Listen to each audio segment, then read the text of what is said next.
Ok, empezamos entonces. Pueden ver la pantalla, ¿cierto? Sí, Ya, ok. Hoy día vamos a tocar un tema interesantísimo en la escritura, en la Biblia, que generalmente es bastante malentendido, ¿no? Bueno, si uno se queda solamente con lo que dice el Génesis, claro, le cuesta entender que el árbol del bien y del mal, con estos términos que aparecen o que se traduce, evidentemente que no se entiende bien el tema del árbol del bien y el mal, o de la ciencia del bien y del mal.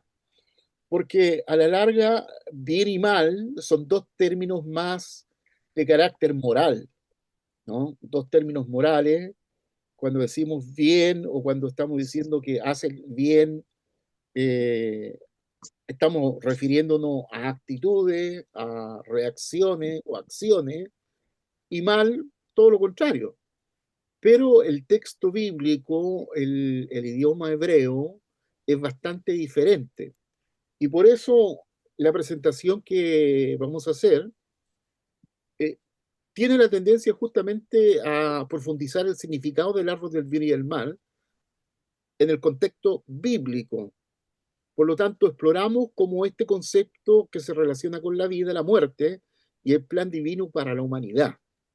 Esa es más o menos la idea de esta clase, poder ver la manera como entendemos bien este principio del bien y del mal. Y fíjese que acordándome un poquito de de algunas tradiciones judías, eh, dice que el hombre tarde o temprano iba a comer del árbol del bien y el mal. Que el pecado ocurrió fue que el hombre se adelantó. Ese es el pecado para el judío, ¿no? Para los judíos que el hombre iba a comer tarde o temprano del árbol del bien y el mal, solamente que se adelantó. O sea, su pecado fue adelantarse a comer del árbol del bien y del mal. Veamos lo que dice la escritura eh, en el contexto que nosotros lo vamos viendo. Ahora, ¿cuál es el significado del árbol del bien y del mal? Bueno, no solo es pecado, ¿no? El árbol no representa simplemente el pecado, sino el conocimiento de la vida y la muerte. Recordemos que una de las personas de la Trinidad experimentó el bien y el mal, refiriéndose a la muerte y resurrección de Cristo.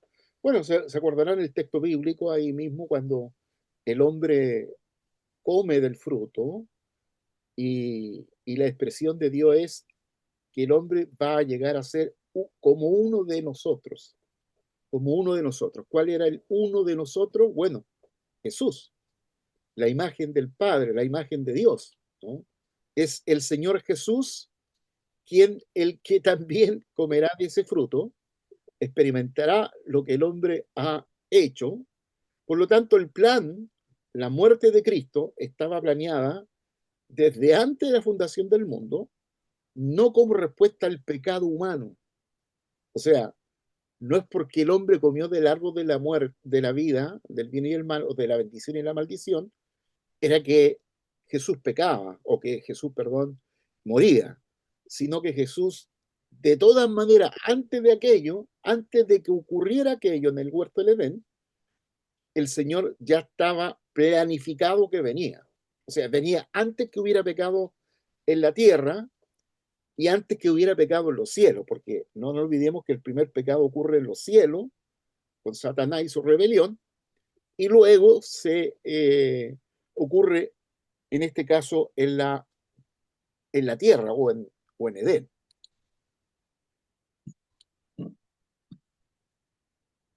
Ahora, en este proceso de predestinación, que ustedes han escuchado ya bastante, que el calvinismo habla de esta predestinación, pero desde esta perspectiva, de este punto de vista, el único predestinado fue Jesús. Jesús estaba predestinado de antes de la fundación del mundo a cumplir un proceso, un plan que el Padre había establecido. Por lo tanto, Cristo estaba destinado a derramar su sangre desde antes de la fundación del mundo. Es cosa de leer 1 Pedro 1, 19 y 20. Así que el propósito divino estaba en la muerte de Cristo, no fue una reacción al pecado humano, sino parte del plan eterno de Dios. No es que Jesús viene a morir porque el hombre comió ahí el fruto prohibido, sino que el plan de la venida del Señor estaba antes de que el hombre pecara en Edén.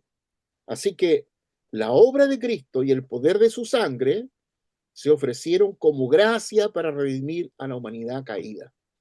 O sea, como decimos, la muerte de Jesús significó 3 días de noche. Para aquel que vive eternamente, no significó prácticamente casi nada desde ese punto de vista del sacrificio. Por lo tanto, la gracia de Cristo, el poder de la sangre de Jesús, que es la gracia redimida a la humanidad, a una humanidad evidentemente en una condición de caído, ¿no? Esa es la condición post-adámica de la humanidad, una humanidad caída, ¿no? Caída de esa condición que Dios había visto, le había dado al hombre. Por lo tanto, la resurrección y la vida representan el árbol de la ciencia del bien y del mal. Jesús declara, yo soy la resurrección y la vida, indicando su poder sobre la muerte, porque aquel que dice yo soy la resurrección y la vida, quiere decir que la muerte no tiene poder sobre el yo soy. Así que el que resucita, el que tiene el poder de resucitar y dar la vida, la muerte no lo puede sujetar, no lo puede limitar. Así que Cristo tiene autoridad para poner su vida y para volverla a tomar. Recuérdense las palabras de Jesús, cuando les dice a todo el mundo, la muerte de ustedes está en cualquier momento. En cualquier momento ustedes pueden morir. Sin embargo, yo pongo mi vida o simplemente la quito, dándonos a entender que la vida nuestra, la vida de los hombres, al morir es una vida que se pierde. Sin embargo, la muerte de Jesús no es pérdida, es autoridad. Y la muerte del hombre, ¿cuándo es pérdida? Cuando muere sin Cristo. Cuando muere sin Cristo, es una vida que pasó por la tierra sin pena ni gloria, aunque hubiese alcanzado títulos universitarios, condición económica, todo, pero eso no significa nada en la vida espiritual, en la vida eterna, no significa nada. Por lo tanto, lo que significa que una persona que tiene a Cristo puede que no tenga ni un título universitario, no tenga ni una propiedad, no tenga nada, pero tiene todo si tiene a Cristo. Por eso que la muerte en Cristo es, para el cristiano no es pérdida, para un no cristiano es pérdida total. Vivió la vida, los 70, los 80, los 90 años que vivió en la tierra, pero no significaron nada, nada, absolutamente. A diferencia de alguien que murió en Cristo y a lo mejor vivió 20 años, 30 años, murió, pero murió en Cristo, entonces murió en la vida eterna. ¿Ah? Murió en la vida eterna porque el poder de la resurrección lo levantará una vez que el Señor venga. Por lo tanto, la resurrección implica una existencia previa, ¿no? Una muerte temporal y un retorno a la vida. Quien resucita es porque antes murió, ¿no? Y es lo que está diciendo el apóstol Pablo en Efesios cuando dice que nosotros morimos juntamente, perdón, en Romanos 6, morimos juntamente con Cristo y juntamente con Cristo nos resucitamos. O sea, vivimos la experiencia de morir en el espíritu y resucitar en el espíritu. Por lo tanto, esa existencia ahora es una existencia eterna. Nuestro cuerpo morirá, irá al polvo, pero nuestro espíritu permanecerá eternamente. Y a eso le llamamos autoridad. No le llamamos perder, le llamamos autoridad. Por lo tanto, la creación por y para el Hijo. Primero heredero de todo, ¿no?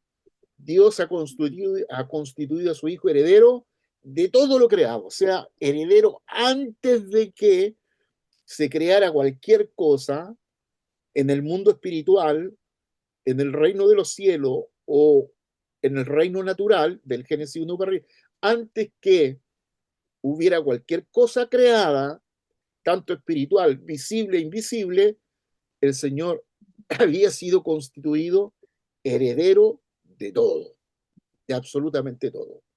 Creador del universo por medio del Hijo, Dios hizo el universo y todo lo que existe fue hecho por medio del Hijo, para el Hijo y por el Hijo. Y uno de los propósitos principales de la creación es para el Hijo, como su herencia y como su dominio. Recuérdense que la teología tradicional piensa y dice y enseña que la corona de la creación fue el hombre, que el hombre fue la corona máxima de todo lo que Dios creó. Pero no es así. El hombre no es la corona de la creación. ¿Quién fue la corona de la creación? Fue Jesucristo. Por eso el texto de Colosenses 1:15 dice, y todo fue hecho por Él, para Él y por medio de Él. Nosotros no tenemos nada que ver con la corona de la creación, sino fue Jesucristo, el eje central de todo lo creado y de todo lo existente. Así que el trono a la diestra de Dios, Dios existe independientemente de la creación, ¿no? Dios no está desde el Génesis 1:1 para adelante. No hay un espacio, no hay un lugar donde Dios pueda existir. Por lo tanto, Dios existe independientemente de todo lo creado. Dios no está en el universo, aun cuando el universo es tan inmenso de grande. Recuérdense, de un extremo a otro mide 13.000 millones de años luz. Hay en en la pura Vía Láctea, en la galaxia que vivimos, hay 20.000 millones de estrellas, hay 20.000 millones de galaxias. El universo es tan inmenso, tan grande, que no es capaz de contener a Dios. O sea, los cielos de los cielos de los cielos no lo pueden contener. Por lo tanto, Dios no existe en ningún lugar creado. Porque si Dios estuviera en un lugar creado, entonces Dios sería creado también, para que caiga ahí. Por eso, para que Jesús entrara al universo, tuvo que encarnarse. Recuérdense que la encarnación es la limitación de Dios para llevar a cabo su plan. El plan de Dios se lleva a cabo a través de la encarnación, que es donde Dios se limita para entrar al universo. Pero Dios, el Padre, habita o está en el seno. ¿Y cuál es el seno? El seno es aquel lugar de la existencia y de la eternidad de Dios donde no hay nada creado. ¿Ah? No existe nada creado, solo existe Dios, que Dios es espíritu.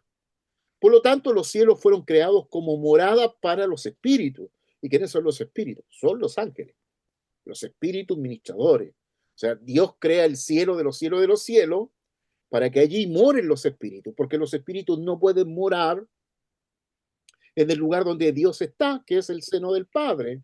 Juan capítulo 1, versos 17 y 18. Entonces, los espíritus, porque son espíritus, pero son espíritus, son cuerpos espirituales, entonces requieren, teniendo un cuerpo espiritual, requieren un lugar, un espacio. Aunque este espacio no está determinado por el tiempo, pero es un lugar eterno donde los espíritus con cuerpo espiritual habitan. Y ahí está, evidentemente, los ángeles, y ha ascendido el Hijo de Dios como Hijo del Hombre encarnado, ha ascendido a este lugar que le llamamos la diestra de Dios. Por lo tanto, el universo físico fue creado para la materia. Génesis 1:1 adelante. El trono del Hijo, el trono a la diestra, es el lugar de honor para Cristo. Y eso es Juan 1:1. Ahí están los dos aspectos. Génesis 1:1 es todo lo creado y Juan 1:1 es lo eterno.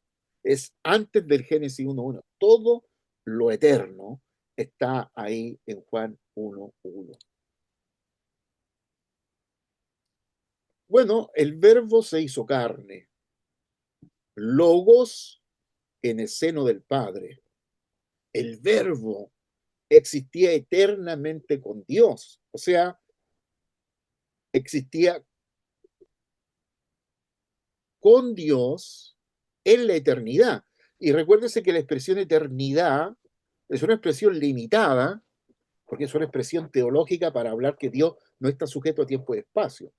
Pero uno podría decir, Dios es más eterno que la eternidad, ¿no?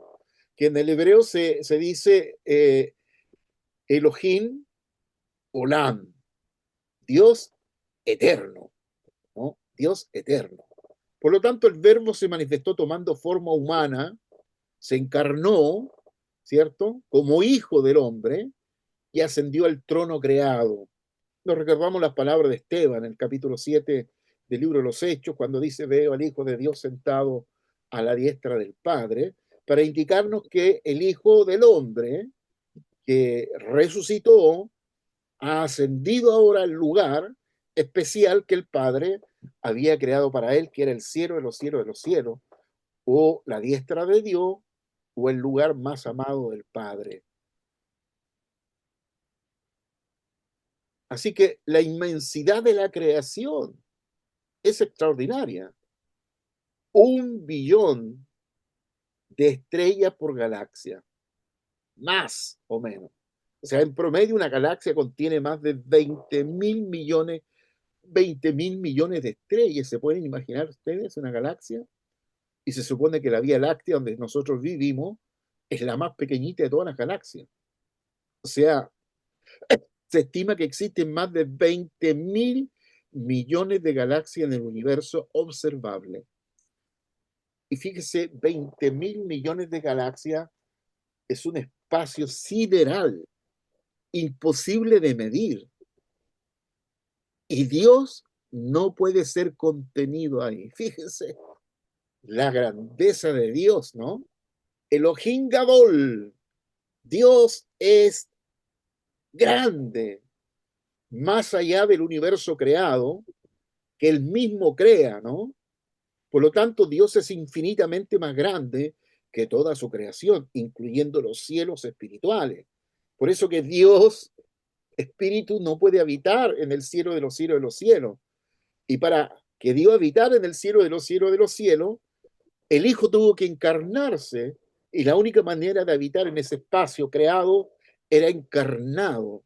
Por eso el Hijo, el Verbo, se encarna, asciende al cielo de los cielos de los cielos y ya va a quedar en esa condición de carne, ya no volverá a ser el logo, porque ya se ha encarnado. Por lo tanto, nosotros ascenderemos también a ese lugar, al cielo de los cielos, recordando las palabras de Jesús, capítulo 14 de Juan, no se turbe vuestra corazón, ¿cierto? Cree en Dios, creed también en mí, en la casa de mi Padre muchas moradas hay. Si así no fuera, yo lo hubiera dicho, voy pues a preparar lugar para vosotros. O sea, tenemos un destino y ese destino es un destino eterno. Así que yo cuando pienso en la inmensidad de la creación, en la cantidad, y a veces veo reportajes de diferentes plataformas sobre el universo, ¿no? Recién nosotros queremos llegar a Marte o explorar la Luna, en el lado oscuro de la Luna. Ahí nomás, a la salida del barrio, ¿cierto? Terráqueo. Sin embargo, el universo es extraordinariamente inmenso y Dios no cabe ahí. O sea, el Dios que tenemos es un Dios gadol, grande. Y a veces los pequeños problemitas nos hacen a nosotros tanto problema, ¿no? Cuando a veces convertimos los problemas en dioses grandes, siendo que cuando miramos a Dios, en la grandeza de Dios, todo lo demás es pequeño. todo lo demás es insignificante, absolutamente insignificante, ¿no? Por lo tanto, bajo esa mirada, bajo el propósito de la creación humana, que fue el molde para el verbo, la humanidad fue creada como un molde para que el verbo pudiera hacerse carne. Y es lo que dice el texto, ¿no? Y lo decíamos en una clase anterior, que la gente generalmente piensa que el primero era Adán y luego fue Jesús, ¿no? Porque Jesús fue 2000 años atrás y Adán fueron 6000 años atrás. No, pero el verbo era primero, ¿no? El verbo era primero, Adán fue el molde para que el verbo se encarnara luego y la creación del hombre preparó el camino para que el Hijo tomara forma humana, ¿no? Por lo tanto, Cristo, siendo la imagen de Dios, tomó la forma de siervo en un cuerpo humano, en un cuerpo humano. Un cuerpo humano con ciertos aspectos diferentes al hombre. Primero porque el hombre fue hecho de el polvo de la tierra, de la Adama, del polvo de la tierra. Sin embargo, Jesús no viene de la descendencia de Adán, por lo tanto su cuerpo no viene de la tierra, sino que fue engendrado por el Espíritu Santo. Y ya hay diferentes cosas en al comparar el cuerpo humano descendiente de Adán y el cuerpo del segundo Adán, que el cuerpo del primer Adán es alma viviente, pero el segundo Adán es espíritu vivificante. Y ya se produce un cambio total, total, absolutamente. Así que la predestinación de Cristo, quien antes de la fundación del mundo, Cristo estaba destinado a morir y resucitar. Esto es importante que nosotros lo entendamos bien, porque si no vamos a creer o vamos a pensar que la venida de Jesús es fruto del pecado del hombre. Y al mirarlo como fruto del pecado del hombre, la venida de Jesús, es como que a Dios se le echó a perder el plan, entonces tuvo que parcharlo. En el camino tuvo que parchar el plan para que Cristo viniera. No, Cristo viene antes, venía antes de que ocurriera cualquier cosa. Ya estaba determinado totalmente la venida del Señor antes de la fundación del mundo. ¿Y qué significa la fundación del mundo? Significa todo lo creado, el Génesis 1.1 para adelante, ¿no? Hasta el día de hoy. Por lo tanto, el hombre pecó antes que Cristo ascendiera al trono glorificado, sin duda, ¿cierto? Y la muerte de Cristo se convirtió en un regalo de gracia para la humanidad caída, porque el Señor viene para recibir su herencia y de pasadita, diríamos, sí, de tocadita, nos salva. Muere en la cruz, nos regala la gracia, porque la gracia es el gran regalo, el Haris Touseu, la gracia de Dios, es un absoluto regalo para todos nosotros, la humanidad caída, para todos aquellos que quieran reconocer y aceptar el hecho del regalo de la gracia de Dios para todos nosotros. Así que desde este punto de vista, el único predestinado fue Cristo.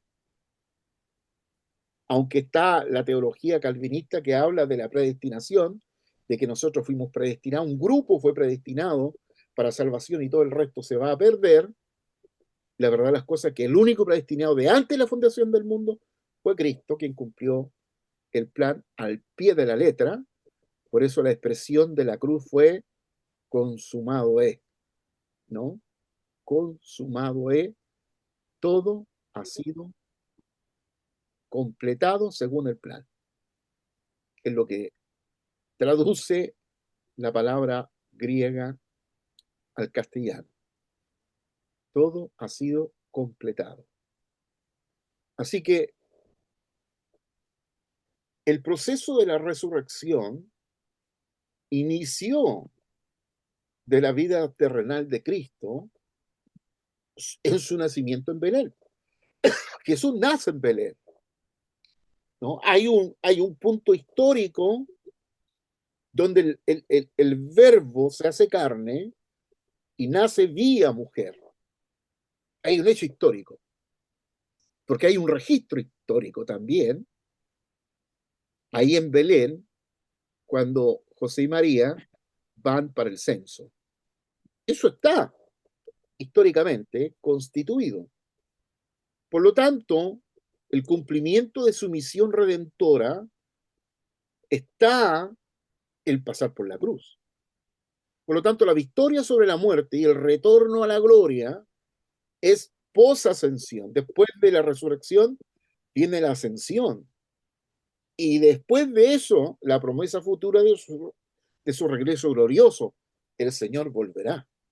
Voy pues a preparar lugar para vosotros. ¿No? Voy pues. Y donde yo estoy, vosotros también estaréis. Por eso, el árbol de la ciencia del bien y el mal nos habla de la muerte y de la resurrección de Cristo. Que había un plan mucho antes que el hombre pecara, comiera del fruto, con la mujer, el plan de redención ya estaba trazado. Por lo tanto, el plan de Dios desde antes de la fundación del mundo no es arruinado por el hombre. Pensarlo de esa manera sería que Dios se equivocó. No. Jesús venía, el verbo se encarnaba y venía, esto estaba desde antes de la fundación del mundo, capítulo 1 del libro de Efesios, ustedes lo pueden mirar. Y ahora, ¿qué estamos esperando? La resurrección y la segunda venida, ¿no? Hay que estar en la primera resurrección porque la segunda resurrección es de condenación y muerte, pero la primera es de vida, ¿no?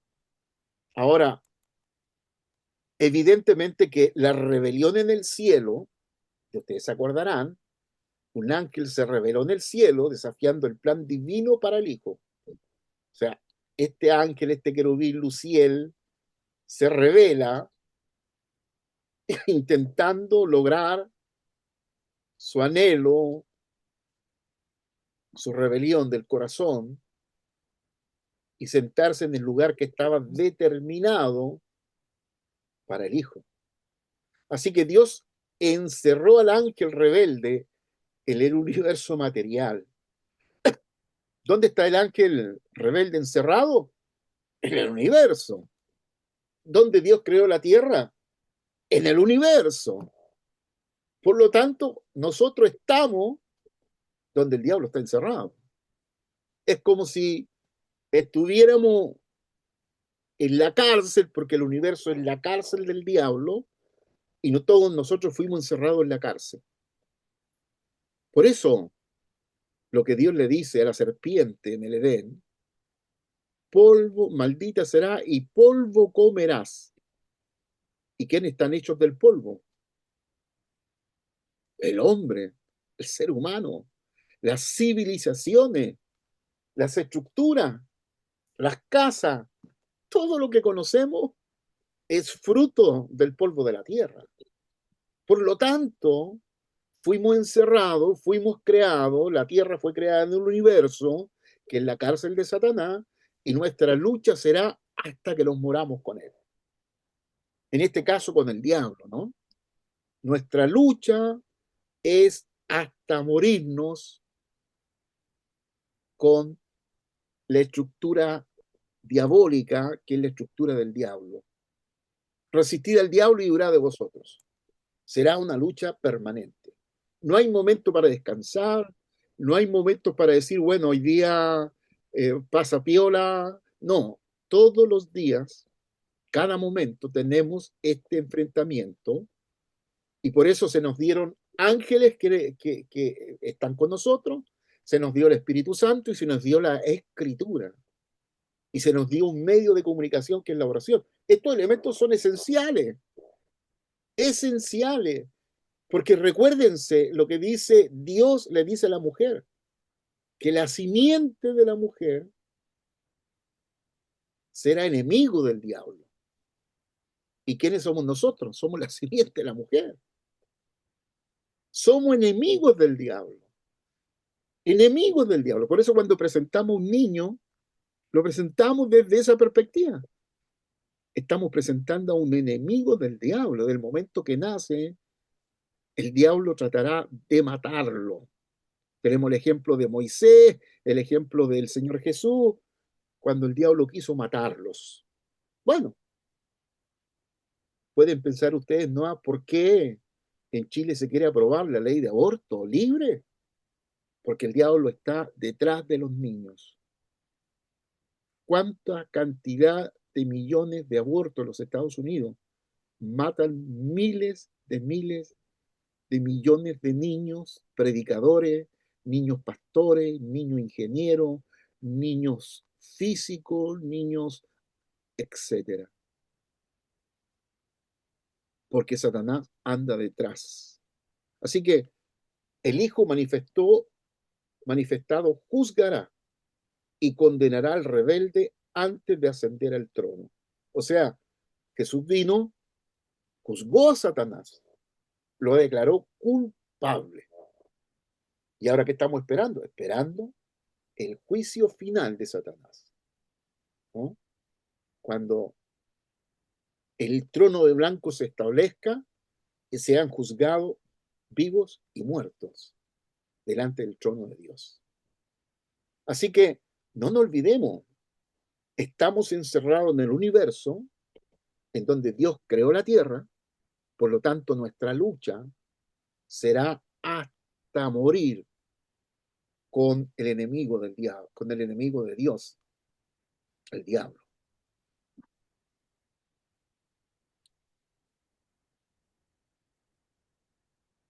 Bueno, el fruto del árbol del bien y el mal. Comer del fruto trajo el conocimiento de la muerte, similar a la experiencia de Cristo. La expulsión del huerto fue para prevenir que el hombre comiera del árbol de la vida en su estado pecaminoso. O sea, si el hombre, habiendo caído en pecado de desobediencia, come del árbol de la vida, entonces el hombre hubiese quedado en un estado eterno de pecador. No hubiese habido ninguna manera de redención, de salvación, de expiación. Por eso tiene que ser expulsado del Edén, sacado del Edén, y se ponen guardias con espada para velar, para cuidar ese árbol. Es interesante que la Biblia empieza con el árbol de la vida y termina con el árbol de la vida, el capítulo 22 del libro de Apocalipsis. O sea, la Biblia empieza con un árbol y termina con el árbol. ¿No? No nos dice qué frutos son los que tiene el árbol de Edén, pero nos dice el árbol del Apocalipsis 21 o 22, que ese árbol tiene 12 frutos, ¿no? Y ahí aparecen los frutos.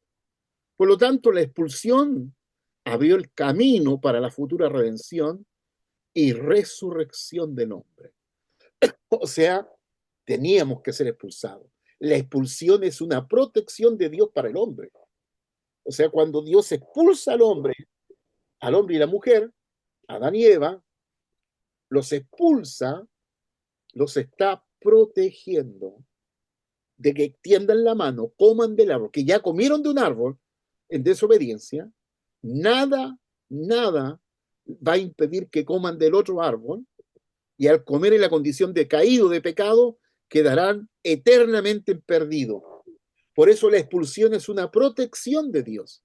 Dios está protegiendo al hombre y a la mujer para que no terminen perdidos total y absolutamente.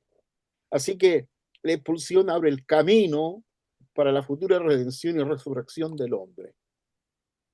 Así que, fíjese el bautismo, símbolo de muerte y resurrección.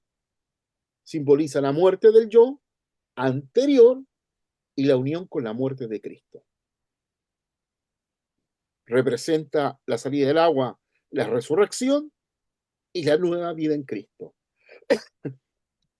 Formaliza el plan divino, el bautismo formaliza el plan de Dios para la humanidad, uniéndonos a la muerte y resurrección de Cristo. Esto es lo que yo decía adelante de Romanos capítulo 6. Ese hay que mirarlo desde la perspectiva del fruto del bien y el mal, del árbol de la ciencia del bien y el mal, capítulo 6 de Romanos, porque ahí está expresando lo que estamos diciendo aquí. Por eso el bautismo es un mandato, ¿no? El bautismo y la cena son mandatos. Por eso la importancia del bautismo. Aunque el bautismo no salva, pero el bautismo representa un hecho espiritual, un hecho histórico, que cuando vamos y somos bautizados, al bajar bajo las aguas, estamos muriendo a ser hijos de Adán. Y cuando nos levantamos sobre las aguas, estamos levantándonos como hijos de Dios. Ese es el simbolismo del bautismo. Cuando Jesús se bautiza por Juan, por eso le dice a Juan, es necesario que hagamos esto, ¿no? Que cumplamos toda justicia. ¿Cuál era la justicia?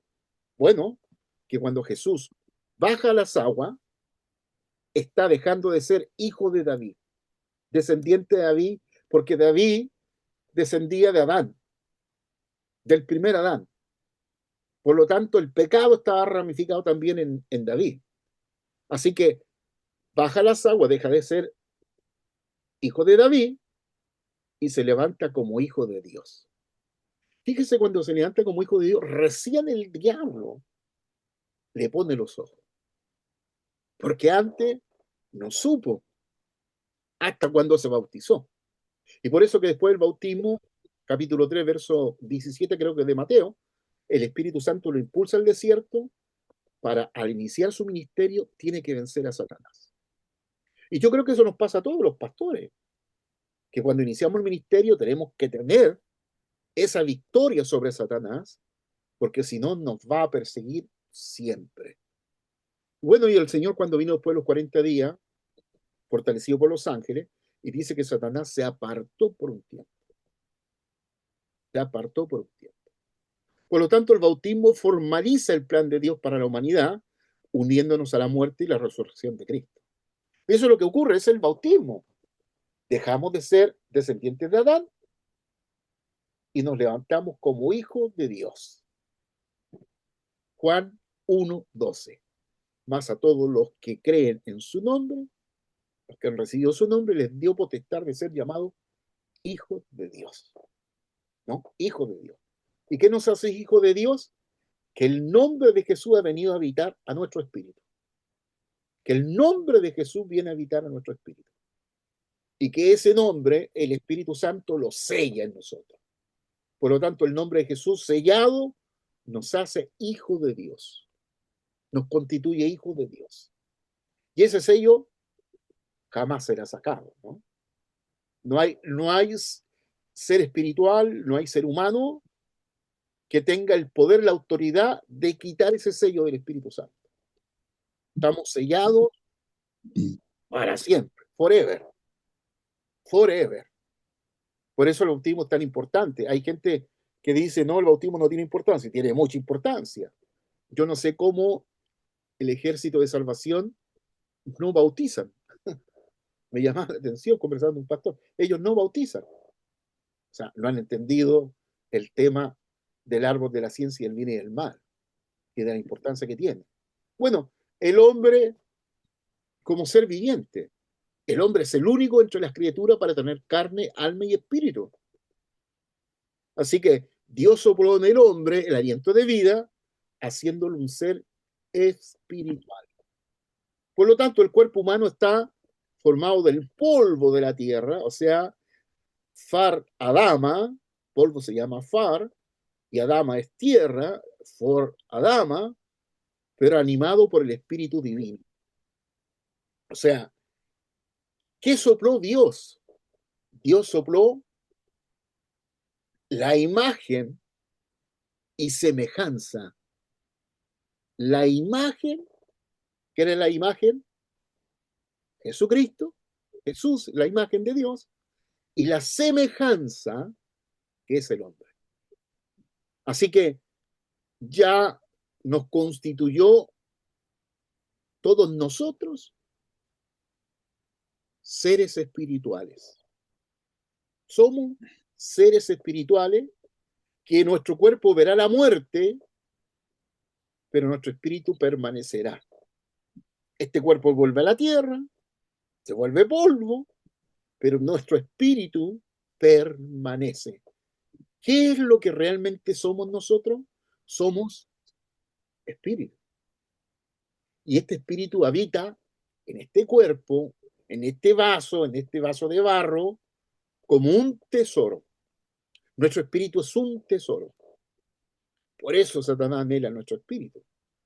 Anhela comprar y ofrece dinero, fama, con tal de tener el soplo de Dios.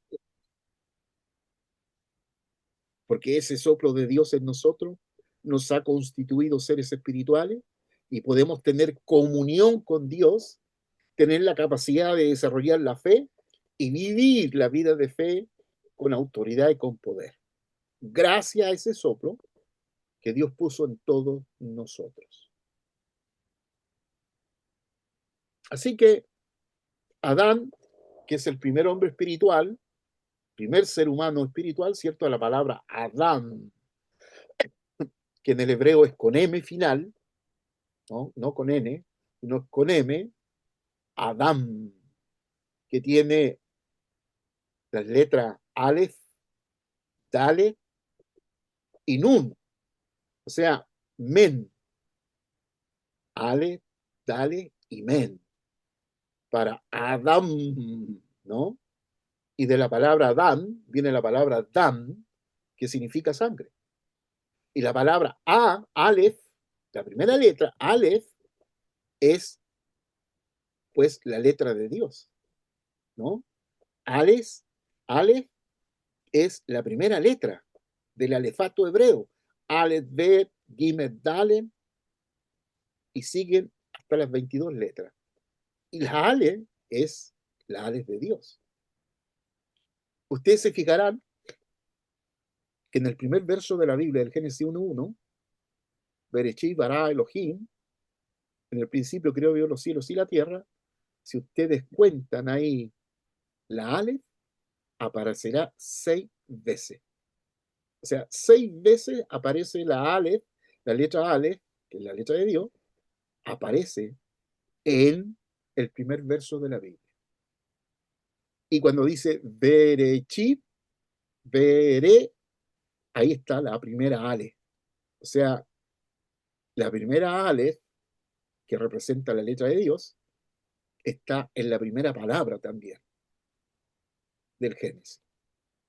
Así que es el primer ser humano espiritual, porque Dios ha soplado aliento de vida sobre Adán, progenitor de la raza humana espiritual. El espíritu de Adán fue traspasado por todos nosotros. Ser con cuerpo material y espíritu eterno, y creado a semejanza de la imagen divina. Recuerden que esa imagen era Jesús. Fuimos creados a imagen de Jesús y a semejanza del hombre. La semejanza es la de Adán y la imagen es la del Señor Jesús.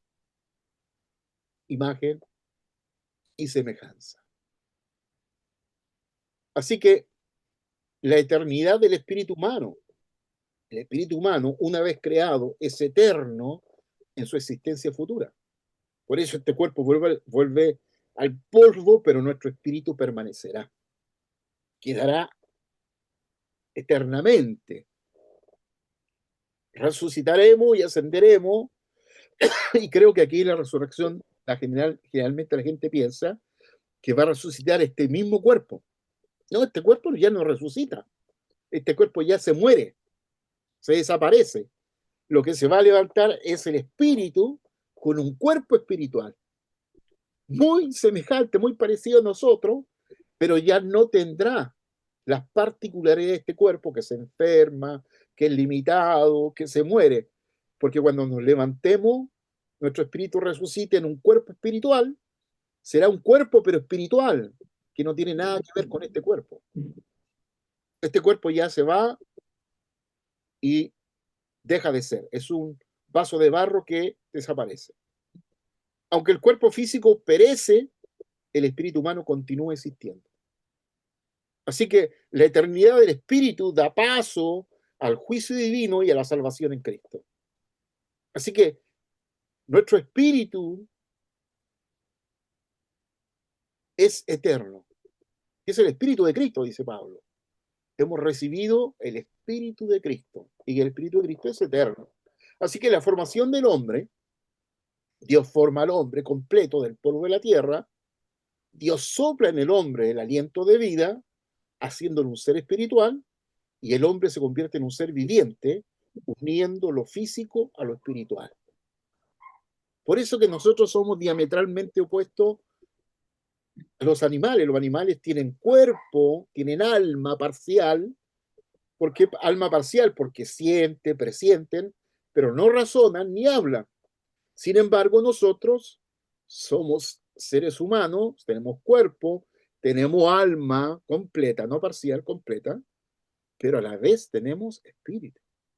Por eso los animales al morir desaparecen. Sin embargo, nosotros permanece nuestro espíritu hasta el día de la redención cuando seamos levantados en un cuerpo espiritual. ¡Qué tremendo! ¡Qué tremendo! Así que, fíjense, el espíritu como aliento de vida. La palabra hebrea neshema, término que significa tanto respirar como espíritu, indicando la conexión entre lo físico y lo espiritual. En el griego es neuma, similar al hebreo. Este término se refiere tanto al aliento físico como al espíritu. Y luego el aliento de vida dado por Dios es más que aire, es la esencia espiritual que anima al ser humano y lo convierte en un ser espiritual. En un ser espiritual. Por eso requerimos, necesitamos de la oración, la palabra, como seres espirituales. Por lo tanto, esta imagen y semejanza de Dios, Dios crea al ser humano como varón y hembra, reflejando aspectos de la naturaleza divina. El hombre es la semejanza de la imagen invisible de Dios, con Cristo como la imagen perfecta. Ahí está. El hombre es la semejanza de la imagen invisible de Dios. ¿Quién es la imagen invisible de Dios? Cristo o Jesús, como en esa imagen perfecta. Así que la imagen de Dios en el hombre incluye tanto la forma física como las cualidades espirituales y morales. Así que la imagen de Dios en el hombre incluye tanto la forma física como las cualidades espirituales y morales. Sin duda que sí.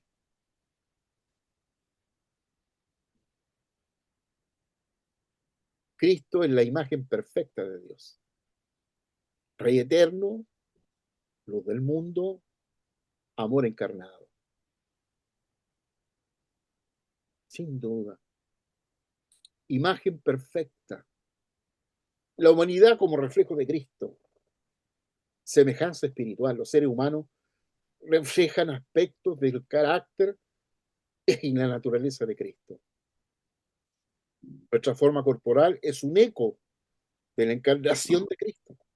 Estamos llamados a crecer en la semejanza de Cristo en todos los aspectos de nuestra vida. Así como dice el texto de Colosenses 2:9, que en Cristo habitaba toda la plenitud de la deidad, de igual manera nosotros somos llamados a que habite toda la plenitud del ser espiritual en nosotros. Toda la plenitud del espíritu vivificante en nuestra vida. La creación de la humanidad en etapas. Creación inicial, Dios crea al hombre, a la mujer, como seres físicos. Tiempo transcurrido entre la creación física y la insuflación del espíritu. ¿Cuánto pasó desde el momento que fue creado el hombre hasta que fue tomado uno de ellos, puesto en el huerto del Edén, y se le sopla el espíritu? ¿Cuánto pasó? No lo sabemos. Así que Dios elige a un hombre específico para recibir el aliento de vida espiritual. El primer hombre espiritual es colocado en el jardín del Edén y allí es soplado. Por eso la mujer no es creada del polvo de la tierra, solo es Adán, porque la mujer es tomada de la costilla de Adán. Por eso la mujer tiene el espíritu de Adán también. No tiene un espíritu diferente. ¿Se recuerdan que leímos Malaquías 2:15, donde que dice, habiendo abundancia de espíritu en Dios, solo creó un espíritu? Y ese fue el espíritu que creó en Adán. La mujer es sacada de la costilla, por lo tanto recibe el espíritu de Adán, el espíritu caído de Adán, así que también la mujer recibe ese espíritu caído, el espíritu muerto de Adán. Ahora, el significado del nombre Adán, ¿cuál es? A deriva de Elohim, indicando la conexión divina. Dan se relaciona con la sangre, simbolizando la vida física. Y Adán, espíritu viviente, el hombre completo, significa hombre de Dios o ser espiritual. Lo que yo les mencionaba anteriormente. Así que la naturaleza eterna del espíritu humano, creación con propósito eterno. Fuimos creados con un propósito eterno, ¿no? Y ese propósito hay que descubrirlo en Cristo. A veces enseñamos desde el punto de vista del humanismo, de hacer pensar y creer a todos los hermanos, a toda la gente de la iglesia, que Dios tiene un propósito para cada uno. No, Dios no tiene un propósito para cada uno.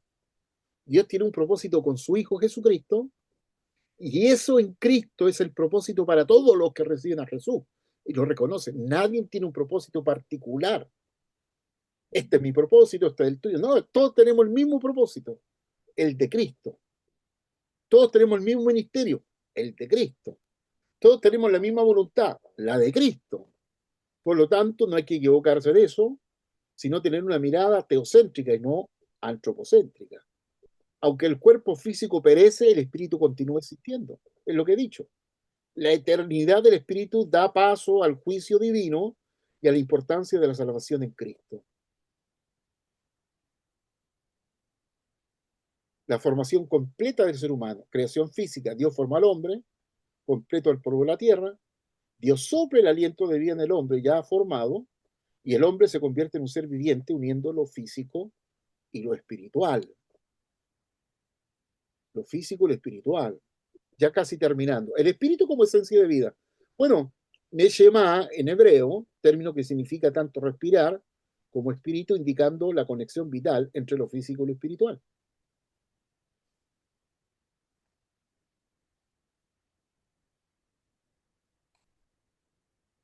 Aquí vamos. Creo que me había adelantado yo.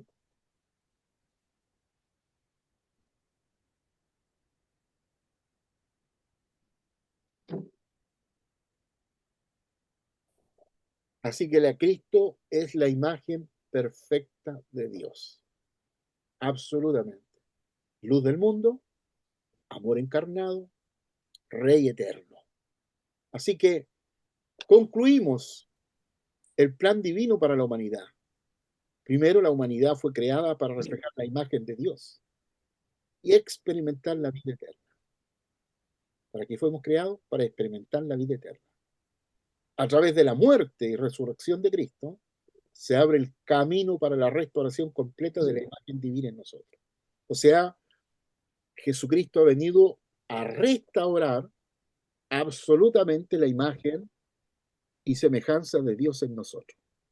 Y nuestro llamado es crecer en la semejanza de Cristo y participar de la vida divina por toda la eternidad.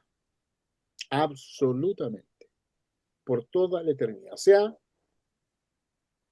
hemos entendido que el árbol de la ciencia del bien y del mal no habla como fin en sí mismo sobre el pecado, sino de que alguien de la Trinidad, uno de nosotros, el hombre ha llegado a ser como uno de nosotros, o sea, la imagen, Jesús, vendría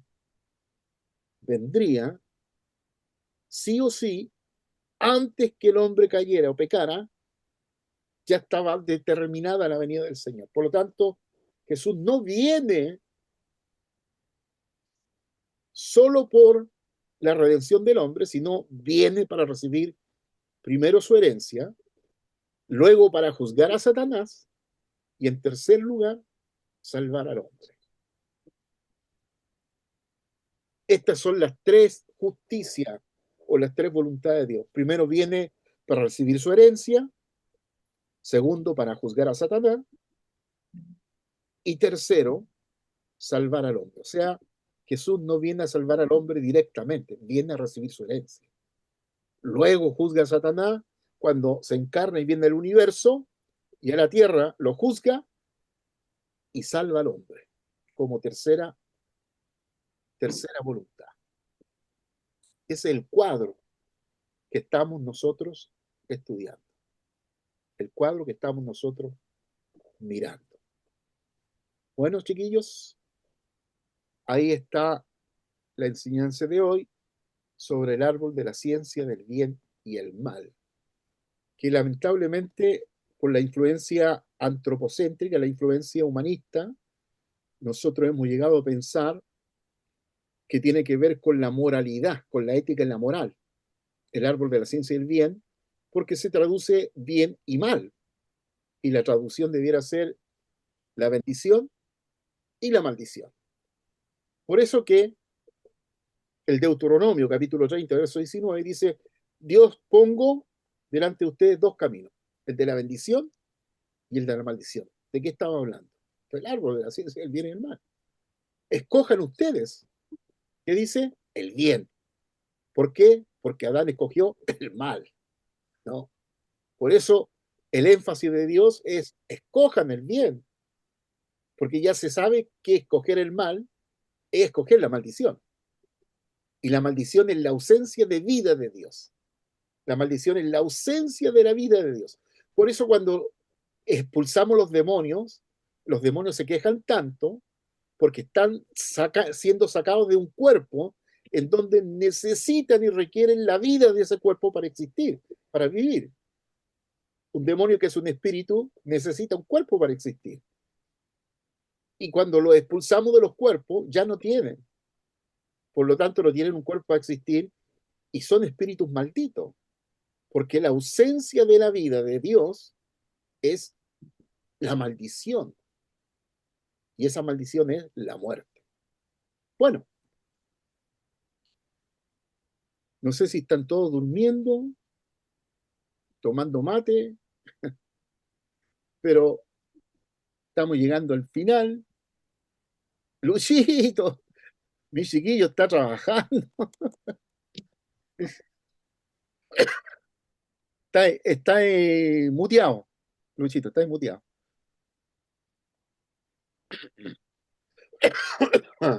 Ahí sí, Luchito.